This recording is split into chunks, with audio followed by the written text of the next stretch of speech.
ខ្លាំងណាស់រៀបចំអុជធូបលើកដៃសំពះសំពងកណ្ដាលផ្ទះដល់ល្វឹងល្វើ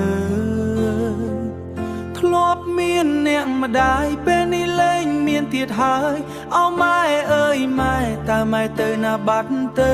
ផ្ទះយើងធ្លាប់កក់ក្ដៅពេលនេះប្រែជាត្រជាក់ពេលនេះសល់តែរូបថតសែងធូបត្រឡងកូនលត់ជង្គង់អង្គវ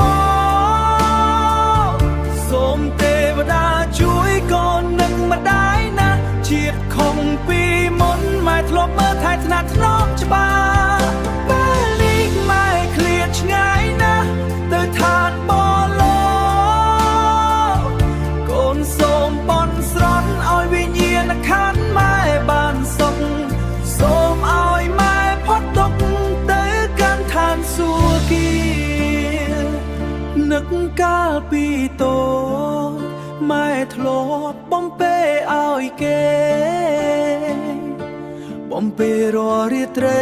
មិនឲ្យកូនព្រួយបារម្ភមិនឲ្យកូនព្រួយបារម្ភអីលើកូនធំតែគ្មានម៉ែនៅក្បែរខ្ញុំបានត្រឹមកាន់រូបថតយំនឹកគុណដ៏ធំធេងសំលេងម៉ែដាស់តឿននៅចាំក្នុងចិត្តជានិច្ចមិនអាចបំភ្លេចទឹកចិត្តម៉ែដ៏ថ្លៃថ្លាសែងធូបត្រឡងកូនលត់ជង្គង់អង្គវសូមទេវតាជួយកូននឹងម្ដាយណាជាតិខំពីមុនម៉ែធ្លាប់មើលថែថ្នាក់ថ្នមច្បាស់ពេលនេះម៉ែឃ្លាតឆ្ងាយណាស់ទៅឋានបរកូនសូមបន់ស្រន់ឲ្យវិញ្ញាណក្ខន្ធម៉ែបានសុខសូមឲ្យម៉ែផុតទុក្ខទៅកាន់ឋានសួគ៌អុជធូបនឹកម៉ែ